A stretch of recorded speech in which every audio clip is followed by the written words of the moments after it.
Have you ever wanted to build your own home or make additions or renovations to your existing home? Well, there are certain building codes that you must follow to ensure a safe and long-lasting home.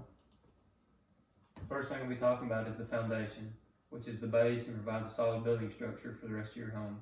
And second, I'll be talking about the framing, which is like the skeleton of your home.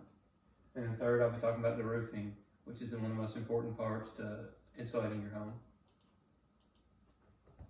One thing to take into consideration is the load-bearing value of your surface. Depending on where you live in the country, there are different load-bearing values of your soil. If you have a low load-bearing value, then you might have to have a much wider foundation to make up for the low density of your soil. And whenever you're building your foundation, you need to decide if you're going to build it on footers or on a slab. If you're going to build it on footers, then your footer must be 12 inches wide for a one-story home, or at least 15 inches wide for a two-story home.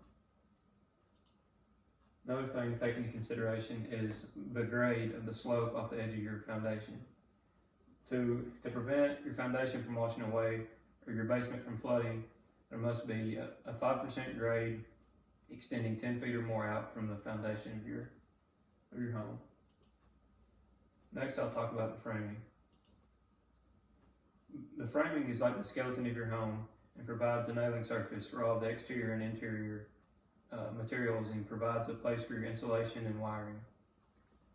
A wall that is less than 9 feet tall can be made out of 2x4s, but a wall that is greater than 9 feet tall must be made out of 2x6s to ensure the strength. And a load-bearing wall must have a header, like in this picture, above any door or window, but a non-load-bearing wall can have a much lighter header, like on the left on this picture.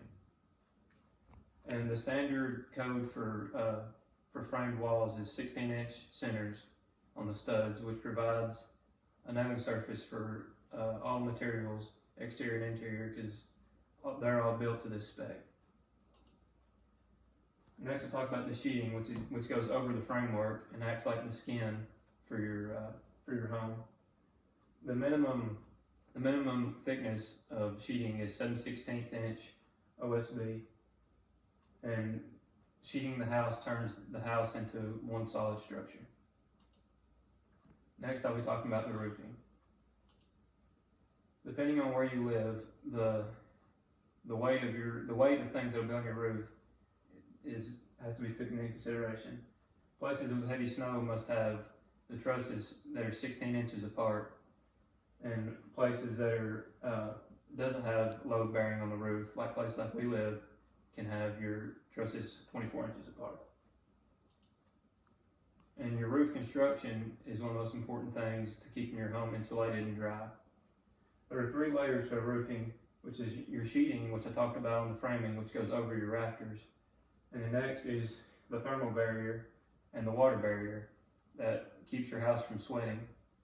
And next is the roofing material you like to use, shingles or tin. And in conclusion, to go over everything I've previously stated, certain building codes are put into place to ensure that your home is safe and structurally sound.